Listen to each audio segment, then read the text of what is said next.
السلام على رسوله الكريم وعلى آله وأصحابه أجمعين. أما بعد فأعوذ بالله من الشيطان الرجيم. بسم الله الرحمن الرحيم. يا أيها الناس اتقوا ربكم الذي خلقكم من نفس واحدة وخلق منها زوجها وبث منهما رجالا كثيرا ونساء. واتقوا الله الذي تساءلون به والأرحام إن الله كان عليكم رقيبا. آمنت بالله صدق الله العظيم. إن الله وملائكته يصلون على النبي يا أيها الذين آمنوا صلوا عليه وسلموا تسليما. الصلاة والسلام عليك يا سيدي يا رسول الله. الصلاة والسلام عليك يا سيدي يا حبيب الله. الصلاة والسلام عليك يا سيدي يا رحمة للعالمين وعلى آلك وصحابك يا سيدي يا خاتم النبيين صلى الله تعالى عليه وعلى آله وسلم. نہ گھبراؤ مسلمانوں، خدا کی شان باقی ہے، ابھی اسلام زندہ ہے، ابھی قرآن باقی ہے. اور یہ کافر کیا سمجھتا ہے جو اپنے دل میں مسکراتا ہے، ابھی تو کربلا کا آخری میدان باقی ہے. معزز دوستو بزرگو، السلام علیکم ورحمۃ اللہ وبرکاتہ. میں نے آپ کے سامنے قرآن مجید فرقان حمید کی آیہ مقدسہ تلاوت کرنے کا شرف حاصل کیا. دعائے خالق کائنات مجھے حق سچ بیان کرنے کی توفیق عطا فرمائے. میرا پڑھنا، آپ کا سننا خالق کائنات اپنی بارگاہ میں قبول و منظور فرمائے. ماشاءاللہ آپ حالات حاضرہ سے بخوبی آگاہ ہیں کہ آئے روز کفر اپنی ناپاک غلیظ حرکتوں سے باز نہیں آ رہا، اور جیسے ہی اس کو کوئی موقع میسر آتا ہے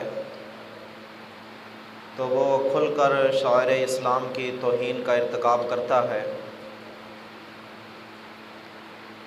لیکن جہاں پر وہ لوگ ان بدبخت عملوں کے اندر مبتلا ہیں تو وہیں حضور صلی اللہ تعالیٰ علیہ وآلہ وسلم کے وہ غلام، وہ دیوانے، وہ محبت سینے کے اندر رکھنے والے محمد عربی کے جان نثار موجود ہیں. جو نہ صرف ان کو جواب دیتے ہیں بلکہ ان کے ہاتھ کو بھی روکتے ہیں۔ اور انشاءاللہ جب تک حضور صلی اللہ تعالیٰ علیہ وآلہ وسلم کے غلام زندہ ہیں کفر کو یوں ہی جواب دیتے رہیں گے۔ اور یاد رکھیے کفر جتنا بھی عروج پر پہنچ جائے لیکن اس کو زوال ہے۔ کفر جتنا بھی عروج پر پہنچ جائے اس کو زوال ہے، اس کو عروج نہیں ہے۔ لیکن مومن جو ہوتا ہے اس پر زوال بھی ہو تو وہ زوال تا دیر قائم نہیں رہتا، بلکہ وہ چند دنوں کے لیے، چند سالوں کے لیے ہوتا ہے۔ پھر وہ جب گردش ایام گزر جاتے ہیں تو خالق کائنات پھر وہ عروج عطا فرماتا ہے کہ پھر مسلمان جہاں سے گزر بھی رہا ہو تو کفر لڑکھڑانے لگ جاتا ہے۔ لیکن اس کے اندر کمال جو ہے وہ کمال بندے کا خود کا نہیں ہے۔ اگر کوئی سمجھتا ہے نا کہ یہ کمال میرا ہے کہ کفر میری وجہ سے ڈرتا ہے تو یہ اس کا کمال نہیں ہے۔ تو پھر آپ کے ذہن کے اندر سوال آ سکتا ہے جی پھر کمال کس چیز کا ہے، پھر کفر کیوں لڑکھڑاتا ہے؟ تو یاد رکھیے وہ کمال انسان کا نہیں ہے بلکہ وہ کمال محبت مصطفیٰ کا ہے، وہ کمال عشق مصطفیٰ کا ہے جو اس نے اپنے سینے کے اندر بسایا ہوا ہوتا ہے۔ اور اس عشق کی وجہ سے، اس محبت کی وجہ سے پھر کفر اس سے لڑکھڑاتا ہے۔ اور پھر آپ دیکھ لیں، پھر وہ حضور صلی اللہ تعالیٰ علیہ وآلہ وسلم کا غلام ہو اور پاس پیسہ بھی نہ ہو، بڑی بڑی گاڑیاں بھی نہ ہو، اس کے پاس مال بھی نہ ہو، اس کے پاس جناب نوکر چاکر بھی نہ ہو، اس کے پاس کوئی جناب دنیا کا جاہ و جلال بھی نہ ہو، ٹوٹی چٹائی پہ بیٹھ کر اللہ اور اس کے رسول کا پیغام دینے والا ہو، پھر اس سے بھی پورا کفر کانپتا ہے اور پورا کفر لرزتا ہے۔ اس کی وجہ کیا ہے؟ وجہ صرف یہی ہے کہ اس نے اپنی زندگی کے اندر دنیا داروں سے وفا نہیں کی ہوتی بلکہ اس نے اپنی زندگی کے اندر محمد مصطفیٰ سے وفا کی ہوتی ہے۔ اور پھر جو رسول اللہ سے وفا کرے، یہ کیسے ہو سکتا ہے کہ رسول اللہ اس کو بے آسرا چھوڑ دیں؟ پھر اس کا دنیا کے اندر رہنا بھی با کمال ہے اور دنیا سے جانا بھی با کمال ہے، اور انشاءاللہ اس کا حشر بھی با کمال ہوگا۔ لوگ ادھر ادھر تاک رہے ہوں گے، کوئی کسی کی طرف کوئی کسی کی طرف، لیکن وہاں پر محمد الرسول اللہ کے غلام کا انداز ہی نرالا ہوگا، وہاں پر اس کی شان ہی نرالی ہوگی۔ اور آج جو ظالم ظلم کر رہے ہیں، آج ان کے پاس وقت ہے وہ اپنے آپ کو اس ظلم سے باز آ جائیں، باز کر لیں، اپنے آپ کو بچا لیں، رک جائیں۔ نہیں رکیں گے، رب تعالیٰ کی پکڑ بڑی سخت ہے۔ ان بطش ربک لشدید، میرا رب فرماتا ہے تم جانتے نہیں ہو، میری پکڑ ہے، اور میری پکڑ ایسی پکڑ ہے کہ فرعون کو بھی پکڑتا ہوں جو وقت کا اپنے آپ کو خدا کہلواتا ہے تو پھر وہ بھی کسی کام کا نہیں رہتا۔ فرعون کو پکڑتا ہوں، اپنے آپ کو خدا کہلواتا ہے تو وہ بھی کسی کام کا نہیں رہتا۔ لیکن ادھر دیکھ لو، حضرت بلال حبشی ہو اور بکریاں چرانے والا ہو تو فرمایا کائنات اس طرف دیکھے، ادھر فرعون ہے، جاہو جلال ہے، مال ہے، ابو لہب ہے، جاہو جلال ہے، مال ہے، فرمایا ادھر نمرود ہے، جاہو جلال ہے، مال ہے، فرمایا ادھر بلال ہے لیکن دل کے اندر عشق مصطفیٰ ہے، فرمایا دل کے اندر عشق مصطفیٰ ہے، فرمایا مال کی طرف نہیں دیکھتا، عشق مصطفیٰ کو دیکھتا ہوں، اور جس سینے کے اندر عشق مصطفیٰ آ جاتا ہے وہ سینہ عام نہیں رہتا بلکہ میں اس سینے کو بھی اپنا محبوب بنا لیتا ہوں۔ تو یہ کمال کس چیز کا ہے؟ یہ محمد مصطفیٰ صلی اللہ تعالیٰ علیہ وآلہ وسلم کی غلامی کا ہے، محمد مصطفیٰ صلی اللہ تعالیٰ علیہ وآلہ وسلم کی وفاداری کا ہے۔ اور یاد رکھیے، جو میں نے آیہ کریمہ پڑھی ہے، میں خاص طور پر آپ کی توجہ اس کی طرف دلانا چاہتا ہوں۔ رب تعالیٰ فرماتا ہے کہ اے لوگو تم اللہ سے ڈرو، خلقکم من نفس واحدہ، جس نے تم کو ایک جان سے پیدا کیا ہے، ثم جعل منها زوجها وبث منهما رجالا كثيرا ونساء۔ رب تعالیٰ فرماتا ہے پھر ہم نے ان سے بہت سے مرد اور بہت سی عورتیں پیدا کر دی۔ یعنی پھیلا دیے، بسا کا معنی پھیلا دیا۔ رب تعالیٰ نے تمہیں ایک نطفہ سے پیدا کیا ہے۔ تمہیں کس سے پیدا کیا ہے؟ ایک نطفہ سے، وہ پانی کا ایک نطفہ ہے۔ اور آج جو انسان اکڑ کر چلتا ہے، اپنے آپ کو آپ ہی سمجھتا ہے، وہ دوسرے کو کچھ سمجھتا ہی نہیں۔ پہلے دیکھ تو صحیح رب تعالیٰ نے تجھے پیدا کس چیز سے کیا ہے؟ پہلے تو اپنے آپ کے گریبان میں تو دیکھنا رب تعالیٰ نے تجھے بنایا کس چیز سے ہے۔ تو کسی کے قابو میں نہیں آتا، تو کرسی پہ بیٹھ جائے تو سمجھ لیتا ہے یہ کرسی سدا میرے لیے ہے۔ تیرے پاس وزارت آ جائے تو سمجھ لیتا ہے سدا وزارت میرے لیے ہے۔ تو کسی کا مشیر لگ جائے تو کہتا ہے سدا مشارت میرے لیے ہے۔ تیرے پاس مال آ جائے تو سمجھنے لگ جاتا ہے سدا مال میرے لیے ہے۔ رب تعالیٰ فرماتا پہلے اپنے آپ کو تو دیکھ، پہلے اپنے آپ پہ نظر تو دوڑا کر دیکھنا میں نے تجھے بنایا کس چیز سے۔ فرمایا تیری جناب پیدائش کا جناب جو پیچھے مدعا ہے وہ تو صرف ایک نطفہ ہے۔ میں نے تجھ کو ایک نطفہ سے پیدا کیا ہے، اور اگر تو اسی کو سمجھ لے تو تیرے اندر انا پیدا نہیں ہوگی، بلکہ تو عاجزی والا بن جائے گا۔ اور رب تعالیٰ فرماتا میرا بندہ ہوتا بھی وہی ہے، وَعِبَادُ الرَّحْمَنِ الَّذِينَ يَمْشُونَ عَلَى الْأَرْضِ هَوْنًا وَإِذَا خَاطَبَهُمُ الْجَاهِلُونَ قَالُوا سَلَامًا۔ رب تعالیٰ فرماتا رحمان کا بندہ ہوتا ہی وہی ہے جو زمین پر اکڑ کر نہیں چلتا بلکہ عاجزی کے ساتھ چلتا ہے۔ رحمان کا بندہ وہ ہوتا ہے۔ رب تعالیٰ فرماتا تمہیں میں نے کس چیز سے بنایا؟ ایک نطفہ سے۔ اب دیکھیں جی، رب تعالیٰ نے انسان کو بنایا تو کوئی نہ کوئی مقصد تو ہے نا بنانے کا۔ اللہ نے انسان کو بنایا ہے، کوئی نہ کوئی مقصد تو ہے نا انسان کو تخلیق کرنے کا۔ مثال کے طور پر یہ موبائل ہے، اس کا کوئی نہ کوئی مقصد ہے، یہ کیوں بنایا گیا ہے، اس کی کوئی وجہ ہے، تو آپ سب بخوبی جانتے ہیں کہ اس کی وجہ کیا کیا ہے۔ یہ ممبر شریف ہے، یہ کس چیز کے لیے بنایا گیا ہے یہ بھی آپ کو بخوبی پتہ ہے۔ یعنی یہ ہر کوئی بھی چیز ہے اس کا کوئی نہ کوئی مقصد ہوتا ہے بنانے کا۔ رب تعالیٰ نے انسان کو بنایا، آخر کوئی نہ کوئی مقصد تو ہوگا نا۔ رب تعالیٰ نے انسان کو بنایا ہے، آخر اس کی تخلیق کا بھی تو کوئی نہ کوئی مقصد ہوگا۔ رب تعالیٰ کی بارگاہ میں عرض نہ کریں اللہ تو نے انسان کو بنایا ایک نطفہ سے، اس کو بنانے کی ضرورت کیا پیش آئی؟ رب تعالیٰ فرماتا ہے میں نے انسان کو اس لیے بنایا ہے وَمَا خَلَقْتُ الْجِنَّ وَالْإِنسَ إِلَّا لِيَعْبُدُونَ۔ فرمایا میں نے انسان کو اس لیے بنایا ہے کہ وہ میری عبادت کرنے والا بن جائے۔ یا اللہ پھر تو نے انسان بنا دیا، بنانا ہی تھا تو پھر موت ہی نہ دیتا، پھر موت کیوں بنائی؟ رب تعالیٰ فرماتا ہے میں نے اس لیے موت کو بنایا الذی خلق الموت والحیات لیبلوکم ایکم احسن عملا، تاکہ میں دیکھ سکوں تم میں سے سب سے زیادہ اچھا عمل کرنے والا کون ہے، تم میں سب سے زیادہ اچھا عمل کرنے والا کون ہے۔ موت کو میں نے اس لیے بنایا ہے۔ اب بندہ ساری زندگی گزار دے لیکن جس مقصد کے لیے بنایا گیا ہے اس مقصد کو پورا نہ کرے تو وہ بھی کوئی بندہ ہے۔ مثال کے طور پر بادشاہ کا کوئی وزیر ہو، کوئی مشیر ہو، اور بادشاہ اپنے کسی کام کے لیے اپنے وزیر یا مشیر کو بھیجے جا میرا فلاں کام کر کے آ۔ وہ یہاں سے چلا، چشتیاں سے چلا، کراچی کی طرف گیا، اپنے سارے کام راستے کے اندر کرتا گیا، اس کو جو جو کام تھا راستے کے اندر کرتا گیا، کراچی سے ہو کر ویسے ہی واپس لوٹ آئے۔ اور جب بادشاہ کے پاس آئے، بادشاہ پوچھے بتا بھائی میرا کام کر کے آیا ہے؟ تو وہ کہے نہیں جی میں تو بھول گیا سی، میں تو بھول گیا سی جی، باقی کام کر رہے ہیں جی، باقی سارے کر رہے ہیں، تو جڑا میں گلا سی وہ میں نے بھول گیا ہے۔ تو دسو بادشاہ خوش ہوئے گا؟ بادشاہ خوش ہوئے گا؟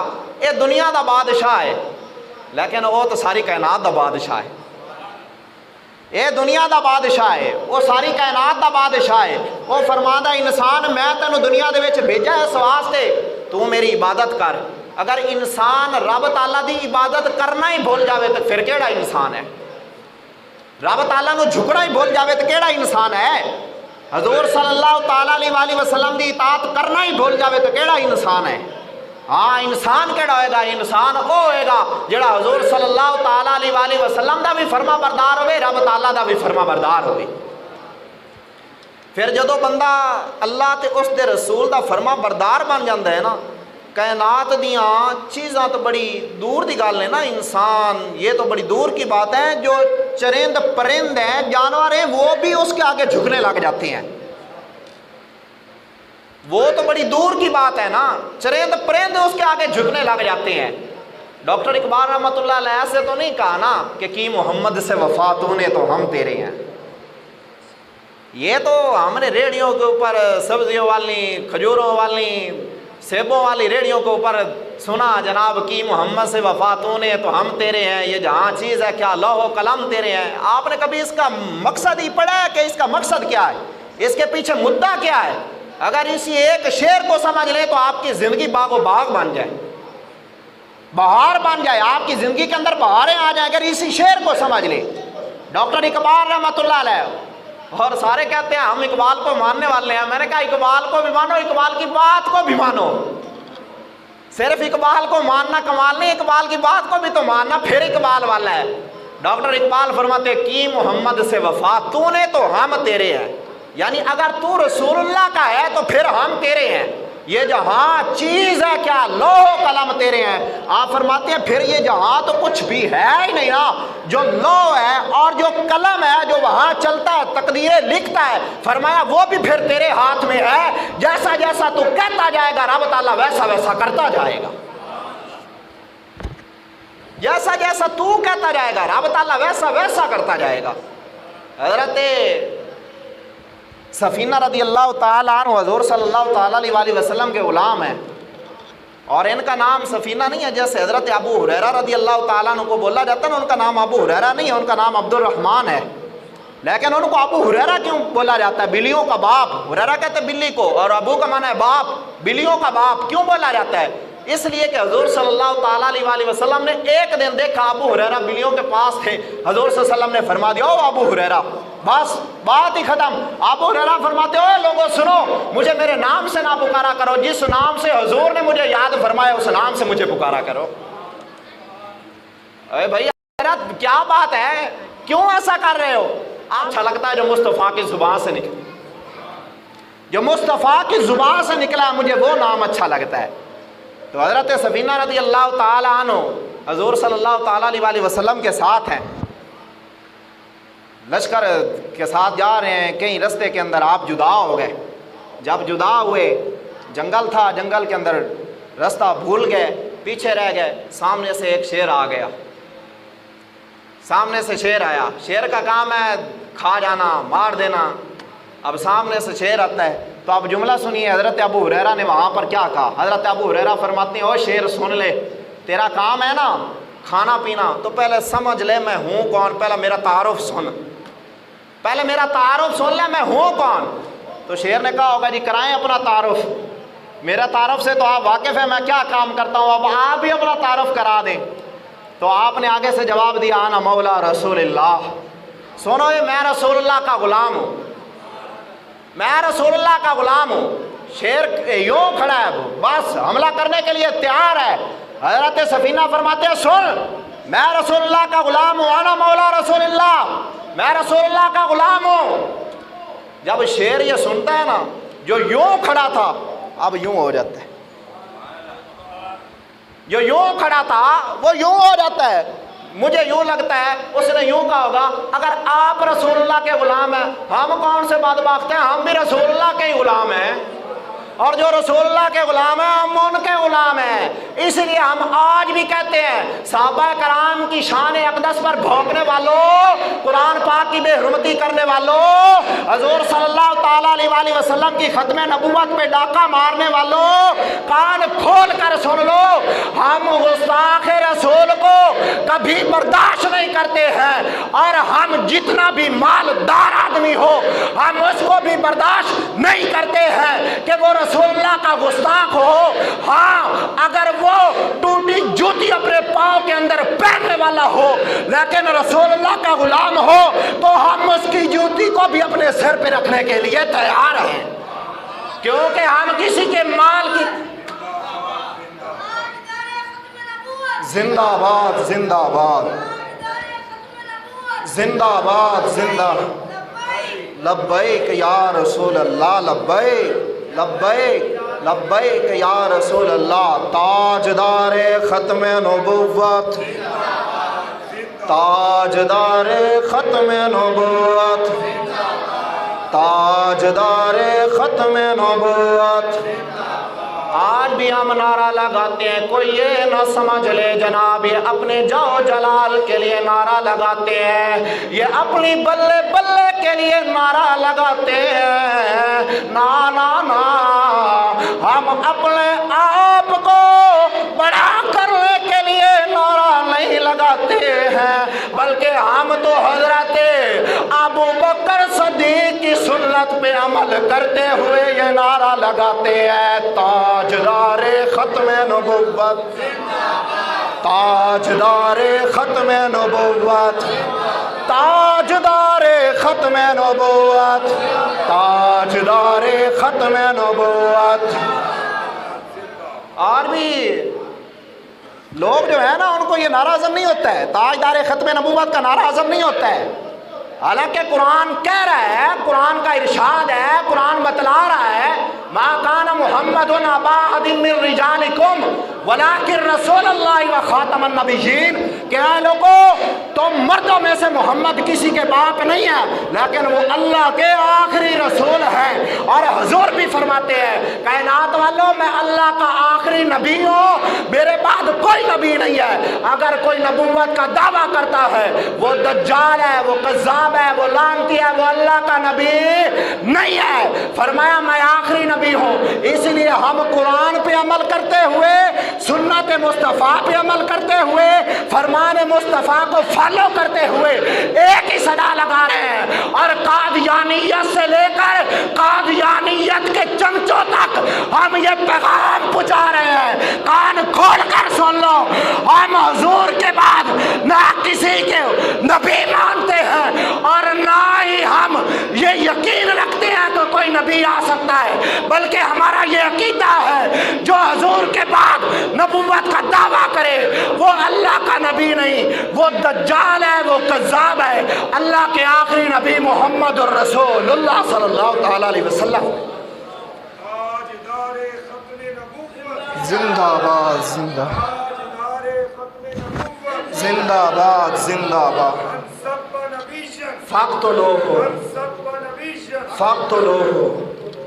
یہ حضور صلی اللہ تعالیٰ علیہ وسلم کے غلاموں کی پہچان ہے. آج لوگ جو ہے نا وہ بڑے تڑپ جاتے ہیں یہ نعرہ سن کر. میں نے کہا تمہاری تکلیف کے اندر اگر اس نعرے کی وجہ سے اضافہ ہوتا ہے تو یاد رکھ لو میں تمہاری تکلیف کے اندر مزید اضافے کا سبب بنتا رہوں گا. یہ نعرہ ختم نہیں ہو سکتا. مدثر رضوی جیسے پتہ نہیں کتنے آئے گئے, بڑے بڑے عالم آئے گئے, بڑے بڑے جناب اولیاء کرام اس دنیا میں آئے گئے. حضرت ابو بکر صدیق رضی اللہ تعالیٰ عنہ جیسی ہستی اس دنیا سے حضور کے نعرے لگاتی لگاتی چلی گئی. وہ چلے گئے, رہنا تو میں نے بھی نہیں ہے, لیکن یاد رکھنا ایک دن حشر کا قہم ہونا ہے, وہاں پر صدا لگنی ہے بتائے کیا بتا کر آیا تھا. تو میں آج بھی آپ سے کہہ رہا ہوں میں دنیا سے چلا جاؤں اور آپ میں سے اللہ کرے آپ کی عمریں لمبی ہو, کوئی اس وقت زندہ ہو تو میری قبر کے اوپر کھڑے ہو کر یہ نعرہ لگانا تاجدار ختم نبوت. بس اس سے بڑی تو کوئی بات نہیں ہو سکتی نا, میری قبر کے اوپر نعرہ لگانا. اور کوئی کہے کہ نعرہ نہ لگاؤ تو اس کو کہنا نا نا نا بھائی نا, یہ وہ نہیں تھا جو پیسے کے لیے ہمیں بیان کیا کرتا تھا, یہ وہ نہیں تھا جو اپنے جاؤ جلال کے لیے ہمیں باتیں بتایا کرتا تھا, ارے یہ تو وہ تھا جو ہمیں حضور صلی اللہ تعالیٰ علیہ وسلم کے عشق کی باتیں بتایا کرتا تھا. اور ساری زندگی تاجدار ختم نبوت کا نعرہ لگاتے گزر گئی. آج کیوں نہ ہو کہ ہم اس کی قبر پہ کھڑے ہو کر ایک ہی نعرہ لگائے تاجدار ختم نبوت. یہ میری تمنا ہے اور مجھے یقین ہے یہ ہر مومن کی تمنا ہے. ہم دنیا سے جائیں تو رسول اللہ پوچھے بتاؤ کیا لے کر آیا تھا, ہم ایک ہی بات عرض کریں یا رسول اللہ امال تو ہے کوئی نہیں, امال پہ ناز ہے کوئی نہیں, ہے تو صرف اور صرف آپ کی غلامی پہ ناز ہے. وہ غلامی کیا تھی؟ جب پورا کفر اسلام کو ختم کرنے جا رہا تھا تو آپ کے جو جان نثار تھے میں ان کی صف کے اندر کھڑا ہو کر ان کے ساتھ یہی کہتا تھا یہ دل بھی رسول اللہ کے لیے ہے, یہ جان بھی رسول اللہ کے لیے, یہ مال بھی رسول اللہ کے لیے, یہ اولاد بھی رسول اللہ کے لیے. بس بات بن گئی. اگر حضور نے فرما دیا یہ میرا ہے, حضور نے جو فرما دیا یہ میرا ہے, بس بات ہی ختم. پھر رب تعالیٰ بھی تو فرما ہے نا اے سونا حبیب قل ان کنتم تحبون اللہ فاتبعونی یحببکم اللہ، آپ اپنے غلاموں کو ارشاد فرما دیجئے اگر چاہتے ہیں اللہ ان سے پیار کرے، یہ آپ سے پیار کرنے لگ جائیں، یہ آپ کی اتباع کرنے لگ جائیں، یہ آپ کی فرما برداری کریں گے، میں اللہ ان سے پیار کرنے لگ جاؤں گا۔ رب تعالیٰ نے طریقہ تو قرآن میں بتا دیا ہے، رب تعالیٰ نے طریقہ تو ہمیں قرآن میں بتا دیا ہے کہ تم چاہتے ہو تمہارا نام رہے، تم رب تعالیٰ کی بارگاہ میں مقبول ہو جاؤ، تو میرے مصطفیٰ کی بارگاہ کے اندر جھکنے والے بن جاؤ، میرے مصطفیٰ سے محبت کرنے والے بن جاؤ، میرے مصطفیٰ سے پیار کرنے والے بن جاؤ۔ فرمایا جب تم میرے مصطفیٰ سے پیار کرو گے میں اللہ تم سے پیار کرنے لگ جاؤں گا۔ اس لیے تو ہم یہ کہتے ہیں کہ لب پہ نعت پاک کا نغمہ کل بھی تھا اور آج بھی ہے، لب پہ نعت پاک کا نغمہ کل بھی تھا اور آج بھی ہے، میرے نبی سے میرا رشتہ کل بھی تھا اور آج بھی ہے، میرے نبی سے میرا رشتہ کل بھی تھا اور آج بھی ہے، اور بتلا دو گستاخ نبی کو غیرت مسلم زندہ ہے، آقا جی پہ مر مٹنے کا جذبہ کل بھی تھا اور آج بھی ہے، آقا جی پہ مر مٹنے کا جذبہ، مل کر صدانی چاہیے، کل بھی تھا اور آج بھی ہے، میرے نبی سے میرا رشتہ۔ ہم جب جائیں اس دنیا سے آ کر ہم سے سوال ہو بتاؤ کیا کر کے آئے ہو، ہم یہ تو نہ کہہ سکیں گے کہ ہمارے پاس بڑی بڑی نیکیاں ہیں، ہمارے پاس بڑے بڑے اعمال کے خزانے ہیں، لیکن ہم ایک یہ بات ضرور کہہ سکیں گے کہ آقا جی سے میرا رشتہ کل بھی تھا اور آج بھی ہے، آقا جی سے میرا رشتہ کل بھی تھا اور ہم حضور صلی اللہ تعالیٰ علیہ وسلم کے غلام ہیں، اور انشاءاللہ جب تک یہ غلامی مصطفیٰ رہے گی ہم بھی رہیں گے، اور جس دن غلامی مصطفیٰ گئی تو اس دن ہم بھی گئے۔ عزت اور عظمت، رفعت، بلندی صرف اور صرف حضور صلی اللہ تعالیٰ علیہ وسلم کی غلامی کے اندر ہے، حضور صلی اللہ تعالیٰ علیہ وسلم کی فرما برداری کے اندر ہے۔ آج ہم حضور صلی اللہ علیہ وسلم کی غلامی کو اپنائیں اور کل قیامت کے دن حضور صلی اللہ تعالیٰ علیہ وسلم کا قرب پائیں۔ دعائے خالق کائنات ہمیں عمل کی توفیق عطا فرمائے، آمین۔ وما علینا الا البلاغ۔